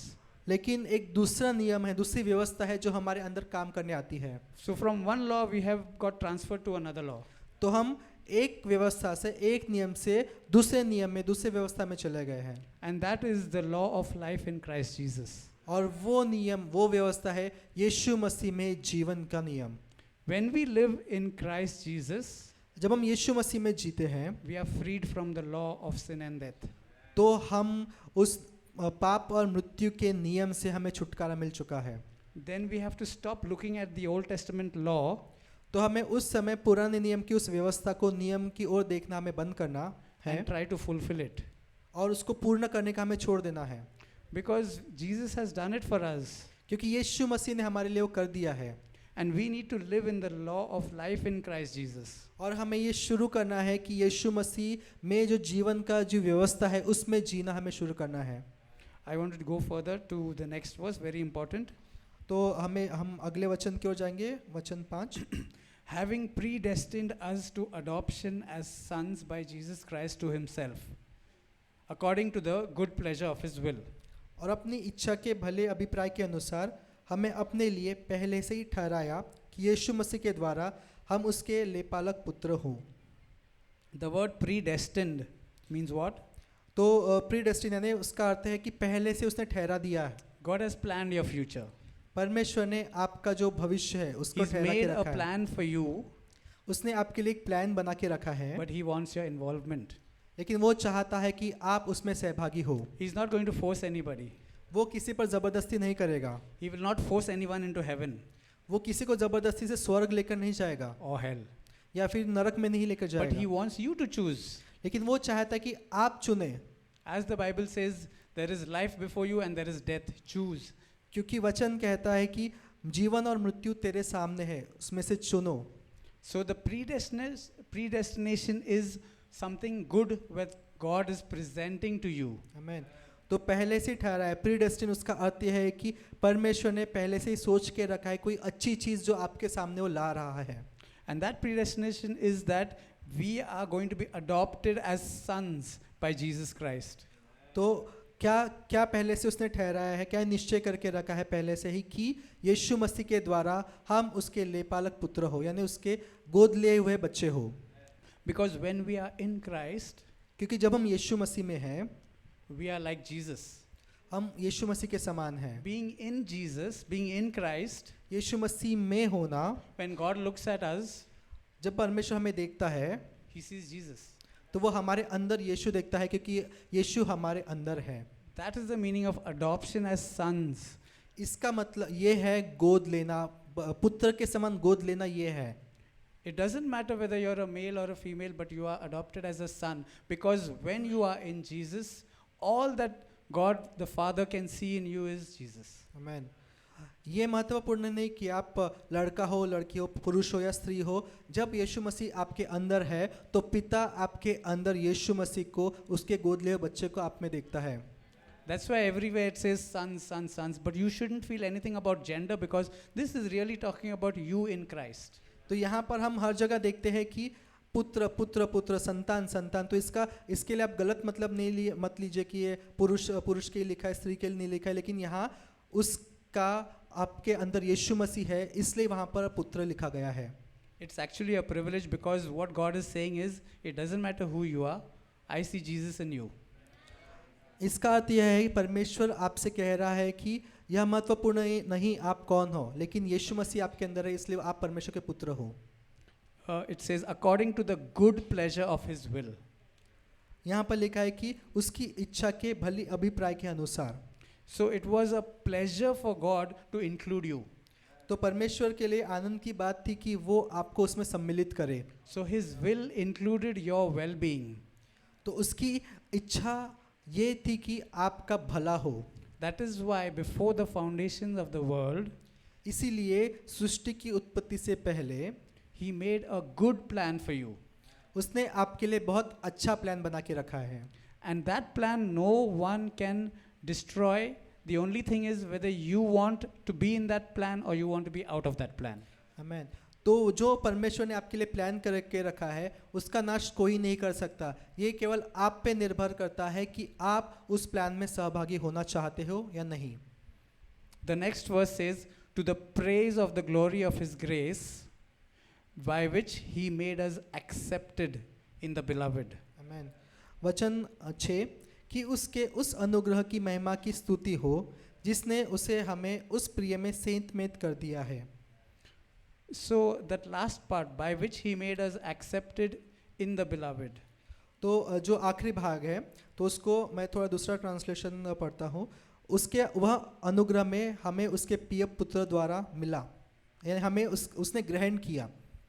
So he has already accepted us before the foundation of the world. Remember, I'm talking about before God has even created the earth, he has made us accepted. इसका अर्थ यह है कि सृष्टि बनने से पहले उसने हमें उसके पुत्र के साथ स्वीकार कर लिया है. Did God not know that there will be sin? क्या परमेश्वर नहीं जानता था कि पाप नहीं होगा? I'm sure that God knows everything, so he knew there will be sin. तो मैं विश्वास करता हूँ कि परमेश्वर को सब पता होता है. उसे पता था कि आने वाले समय में पाप होगा. But even before sin could enter, God made you accepted. आमीन. तो पाप इस धरती पर आने से पहले ही उसने आपका स्वीकार उसके पुत्र के साथ में कर लिया है. It's like a foolproof plan. तो एक फुल प्रूफ प्लान करके परमेश्वर ने पहले से ही निर्धारित करके रखा. Satan can do anything, but he has already made you accepted. You have to just Amen. involve yourself and get into it. आमीन. शैतान कुछ भी करे, लेकिन उससे पहले ही परमेश्वर ने आपका स्वीकार उसके पुत्र के साथ में कर लिया है. हमें जान के उसके ग्रहण करना है. So what an awesome God we have. कितना अद्भुत परमेश्वर हमारे पास है. Before he gave the devil, remember, even he gave the devil his free will. उसने उस शैतान को भी मुक्त इच्छा, उसकी खुद की इच्छा दे दी है. But he did not choose what was good. लेकिन उस शैतान ने जो अच्छा है वो नहीं चुना, He chose what was wrong, लेकिन उसने जो गलत है उसको चुना. which is why we call him Satan, इसलिए हम उसको शैतान बोलते हैं, the father of lies, झूठ का पिता. because he has not chosen the truth, that is the word of God. क्योंकि उसने सत्य को नहीं चुना, जो परमेश्वर का वचन है उसको शैतान ने उसको नहीं चुना. And he chose to be in that lie, and not only himself, but he wants everyone on earth to be in that lie. तो उसने उस झूठ को चुना और वो चाहता है कि इस धरती पर बहुत सारे लोग उसी झूठ को चुने. But before all this could happen, लेकिन ये सब होने से पहले God made you accepted in the beloved. परमेश्वर ने आपका स्वीकार किया है, उसके प्रिय में आपका स्वीकार किया है. So really we don't have an excuse, तो हमारे पास अभी कोई कारण नहीं है, because God's plan is foolproof. क्योंकि परमेश्वर का जो प्लान है वो प्रूफ है, फुल प्रूफ है. वो His love is so strong and so overwhelming उसका प्रेम इतना ताकतवर है that you have to be a fool to believe in the lies of the devil. तो आपको एक मूर्ख होना पड़ेगा शैतान के झूठ पर विश्वास करने के लिए. And it's because of these lies that people are being fooled each and every day of their lives. और उस झूठ के कारण ही जो लोग हैं वो मूर्ख बन जाते हैं. And that's why they are living a life of poverty, और यही कारण है कि वो आज गरीबी में जीवन जी रहे हैं, unhealthiness, बीमारियों में broken relationships, और टूटे हुए रिश्तों में, because they are believing all these lies. क्योंकि वो इस झूठ पर विश्वास कर रहे हैं. Remember, if you are walking in the truth, विश्वास कीजिए कि याद रखिए कि जब आप सत्य में चल रहे हो, all these things will not affect you. In fact, whatever has been damaged, whatever has been broken will be restored. तो आप उन झूठ पर भरोसा नहीं करोगे, लेकिन आप विश्वास करो कि जो कुछ टूटा है, जो कुछ छूट गया है, वो आपके पास वापस आ जाएगा.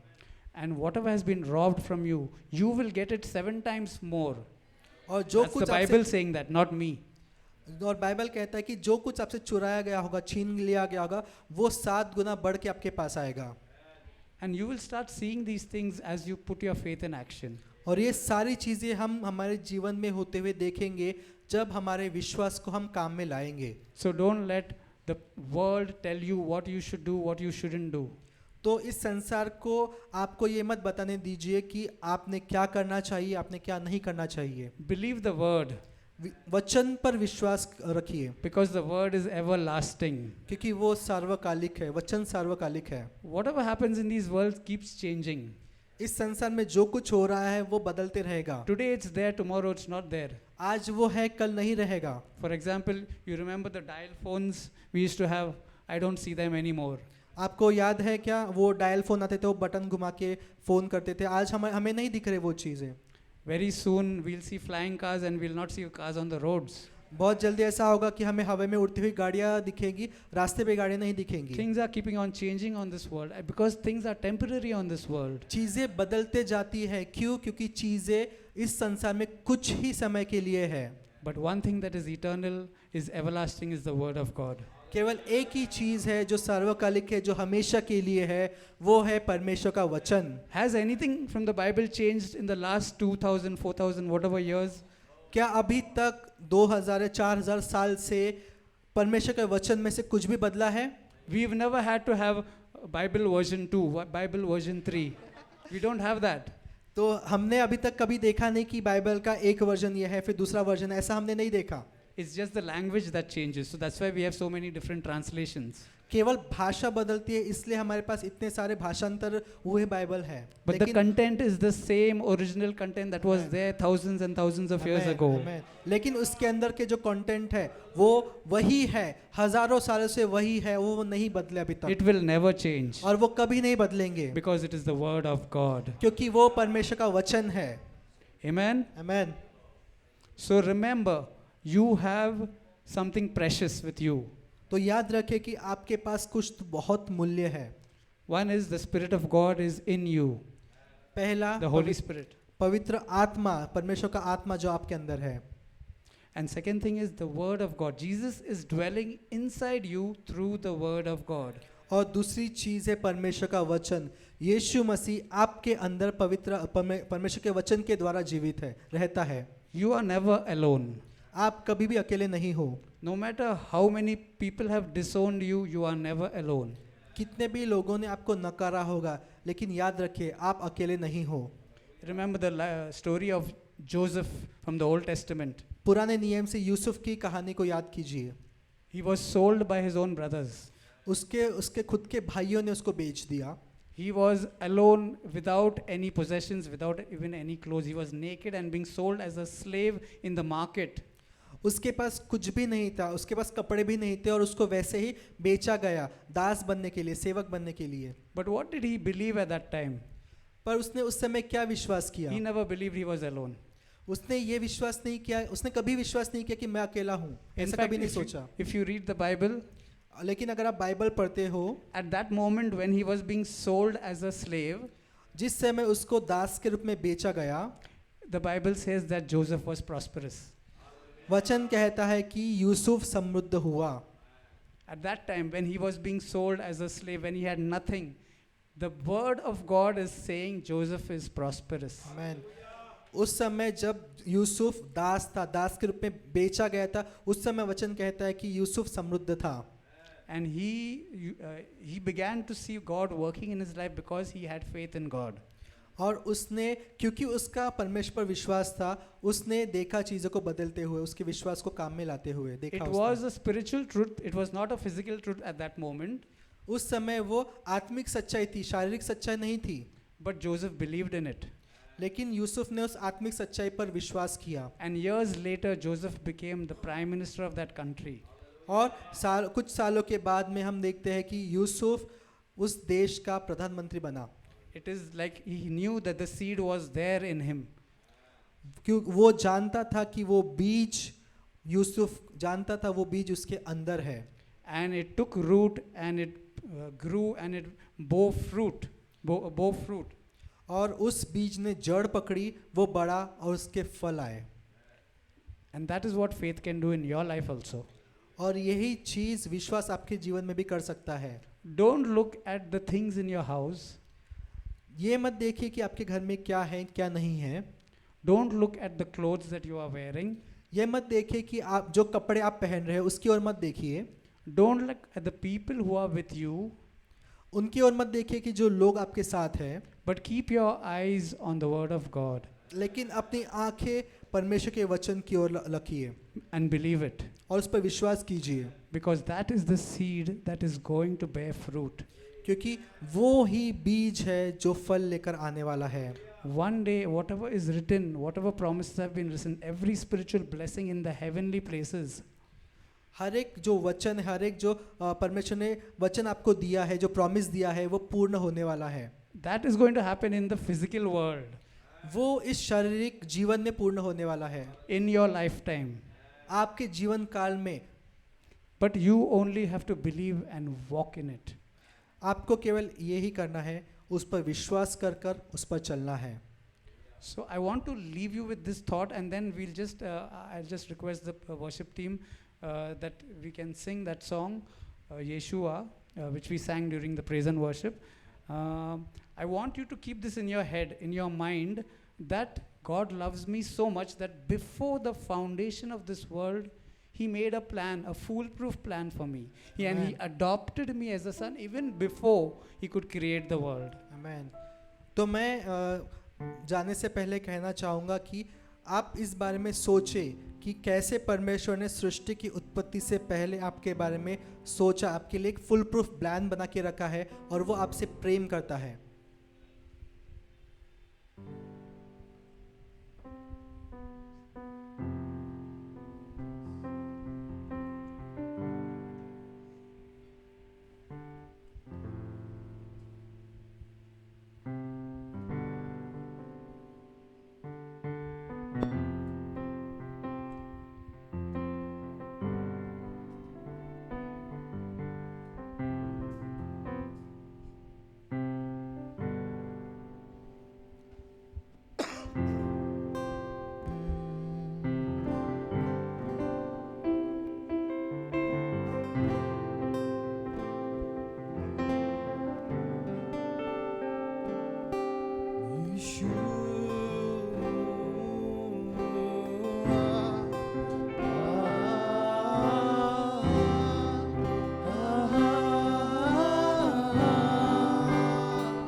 God's love for you is so much powerful, so much overwhelming. Believe in it. Believe that God loves you. You are precious to God.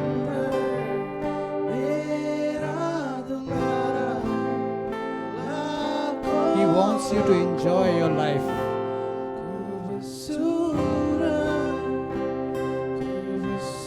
You are His son, an adopted son. And He has great plans for you. He wants to use you. Receive His love in your heart. Open up your heart. Receive His love. His love is so good, so pure, so magnificent.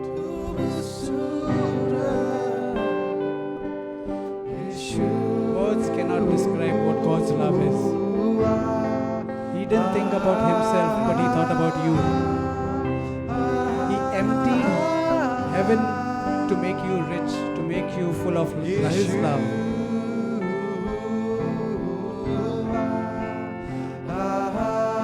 Every drop of Jesus, every drop of the blood of Jesus on the cross was shed with your name on it. Picture Jesus saying this to you. I'm doing this for you, my child. I'm doing it for you because I love you.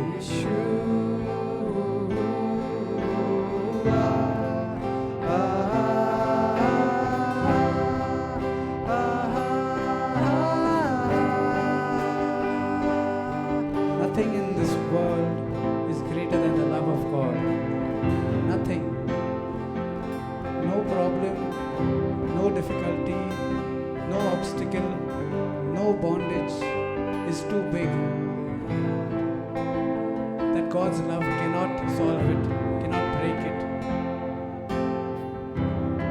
Just allow the love of God to flow into your heart and let it fill your senses. senses.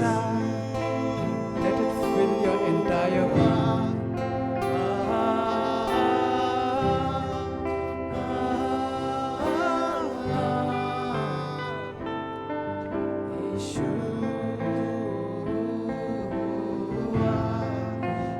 Listen to God's voice saying, I love you with all that I have, and I've given everything for you, so I could have you. Everything that is mine is yours. God is saying that to you. Everything that is mine is yours. Can we not respond back saying, yes, Lord, everything that is mine is yours. Give him your entire being, your heart, your mind, every part of you. Give it to him, surrender it to him. For he loves you and he'll take better care of you. His love is tremendous, his love is pure.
there is anyone over here who does not know Jesus, who has not received Jesus in their life, please come forward if you want to receive him in your life. अगर यहाँ कोई है जो यीशु मसीह को नहीं जानता है और यीशु मसीह को ग्रहण करना चाहता है तो कृपया आगे आए. Because once you taste his love, क्योंकि अगर एक बार आपने उसके प्रेम को चख लिया, you will always want to be in that love. आप चाहोगे कि आप हमेशा उस प्रेम में ही रहो. Because life is different after being in his love. क्योंकि जीवन अलग हो जाता है, बदल जाता है एक बार आप उसके प्रेम में आ जाते हो तब. And you will no longer want to be out of his love. और आप कभी चाहोगे नहीं कि आप उसके प्रेम से आप बाहर निकलो, अलग हो जाओ. You will always want to be in his love. आप हमेशा चाहोगे कि आप उसके प्रेम में ही बने रहो. So if you want to experience this, if you haven't yet experienced and you want to experience it, come forward. और अगर आपने अभी तक ये आपने एक्सपीरियंस नहीं किया और चाहते हो कि आप उसका एक्सपीरियंस लें तो आप आगे आइए. If you want to know Jesus, come forward. अगर आप यीशु मसीह को जानना चाहते हो तो आगे आइए. Sometimes it is through our words we say, I love you Jesus, I want you Jesus, but it is not through your words, but it is through your spirit that you need to desire Jesus. तो कभी-कभी हम केवल हमारे शब्दों में कहते हैं कि प्रभु मैं आपसे प्रेम करता हूँ, यीशु मैं तुझसे प्रेम करता हूँ, लेकिन हमारे शब्दों से ज़्यादा हमारी अंदर से निकलना चाहिए कि हम यीशु से प्रेम करते हैं. So examine yourself. तो अपने आप को हम जांचें That have I really received Jesus in my heart and in my spirit?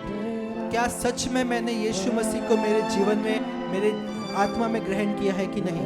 Do I really know his love? क्या मैं सच में उसके प्रेम को जानता हूँ क्या? If you feel that it is not complete, your knowledge of Jesus is not complete, you do not know him properly, आप अगर ये जांच रहे हो, आपको पता चल रहा है कि आप यीशु मसीह को पूरी तरह से नहीं जानते हो, then also you can come forward तब भी आप आगे आ सकते हो and we will pray for you और हम आपके लिए प्रार्थना करेंगे to receive that fullness of his love. उसके सिद्ध परिपूर्ण प्रेम को जानने के लिए, उसको ग्रहण करने के लिए, Because God's love perfects us. क्योंकि उसका प्रेम हमें सिद्ध करता है। And you will not walk out of this place without being perfected. और आप इस जगह से ऐसे ही नहीं जाओगे, आप परिपूर्ण, आप सिद्ध के करने के बाद ही आप यहाँ से जाओगे। So if you feel that you need to be perfected in God's love, और अगर आप चाहते हो कि आप परमेश्वर के प्रेम में परिपूर्ण हो जाओ, step forward and come ahead so that we can pray for you. आगे आइए कि हम आपके लिए प्रार्थना करें। Do not hold back anything. Just surrender your life to God. खुद को रोके नहीं, कोई भी चीज आपको रोकने नहीं पाए, अपने जीवन को आप समर्पित कीजिए। And remember, when you do that, और याद रखिए, जब आप ये करते हो, God will take care of everything in your life. परमेश्वर आपके जीवन की सारी चीजों आपको देगा। You may be having worries. आपको चिंता होगी, You may be having something disturbing you, troubling you. कोई चीज होगी जिससे आपको परेशानी हो रही है, तकलीफ हो रही है, But God will take care of everything like that. लेकिन परमेश्वर आपकी उन सारी चीजों में आपकी चिंता वो करेगा। So just surrender yourself completely to God तो अपने आप को समर्पित कर दे पूरी तरह से परमेश्वर को, यीशु को, and just soak in His love और अपने आप को उसके लहू में भिगो दे पूरी तरह से, completely, so that every breath that you breathe, इतनी तरह से कि जो हर एक सांस आप जो ले रहे हो, you're breathing in the love of God. आप परमेश्वर के प्रेम में अपनी सांसों को ले रहे And हो। you're not just breathing in the love of God, you're also breathing out the love of God. केवल आप उसके प्रेम का श्वास में अंदर नहीं ले रहे, लेकिन आप उसके प्रेम को अपने श्वास से बाहर छोड़ भी रहे हो, That everyone around you will start experiencing a change in you. जिससे कि आपके आसपास जो लोग हैं वो आप में उस बदलाव को देखेंगे। Don't worry about what things need to change in your life. इस बात की चिंता ना करें कि आपके जीवन में चीजें कैसे बदलेंगी। Surrender it to God. वो चीजों को आपके परमेश्वर को समर्पित कर दीजिए, He will take care of everything. वो उन सारी चीजों की चिंता करेगा। Even if you have somebody troubling you, अगर आपके जीवन में कोई है जिससे जो आपको तकलीफ दे रहा है, He will take care of that. वो उनकी भी चिंता करेगा। Just align yourself to God. केवल अपने आप को परमेश्वर की और परमेश्वर के साथ में एक कीजिए, Become one with Christ उसके साथ एक हो जाइए and know how God takes care of His children. और उसके बाद जानिए, उसके बाद देखिए कि परमेश्वर उसके बच्चों की कैसे चिंता करता है। You will lack nothing. आपको किसी भी चीज की कमी नहीं होगी। You will be having every spiritual blessing in the heavenly places. आपके पास उस सारी आशीष जो स्वर्गीय स्थानों में है वो आपके पास होगी। So come forward if you want to receive that blessing. आप अगर चाहते हो कि आशीषें आपके पास आए, आपको मिले, आगे आइए। Come and receive that blessing that God is wanting to pour out and give to you. आइए वो आशीष को ग्रहण कीजिए जो परमेश्वर आपको देना चाहता है। Just remember that it requires your involvement. ये याद रखिए कि उसमें आपका इन्वॉल्वमेंट, उसमें आपकी सहभागिता चाहिए। So if you just sit back and think that it will happen, no, it does not happen that way. It अगर- needs an action from your side. अगर आप ये सोच रहे हैं कि मैं वहाँ बैठा रहूँगा, चीज़ें अपने आप होगी, वैसा नहीं होगा। परमेश्वर चाहता है कि आप उसमें सहभागी हो, आप आगे आइए। So come forward, show that God, yes, I want to be involved in your plan and I'm coming forward with that faith. आगे आइए, परमेश्वर को दिखाइए कि हाँ प्रभु, मैं उसके उन चीज़ों में इन्वॉल्व होना चाहता हूँ, मैं सहभागी होना चाहता हूँ। And if there is any kind of prayer that you require, और अगर आपको किसी प्रार्थना की ज़रूरत है, whether it is for healing or whether it is for financial problem, relationship problems, any kind of problems, किसी चीज़ के लिए, चंगाई के लिए, परिवार के लिए, किसी भी चीज़ के लिए अगर आपको प्रार्थना की ज़रूरत है, and you need that, you need us to pray for you, और आप चाहते हैं कि हम आपके लिए प्रार्थना करें, then also you can come forward and we will pray for you. उसके लिए भी आप आगे आइए, हम आपके लिए प्रार्थना करेंगे। Any kind of prayer request, come forward and we'll pray for you. किसी भी तरह की प्रार्थना की विनंती हो तो आप आगे आ सकते हैं, हम आपके लिए प्रार्थना करेंगे।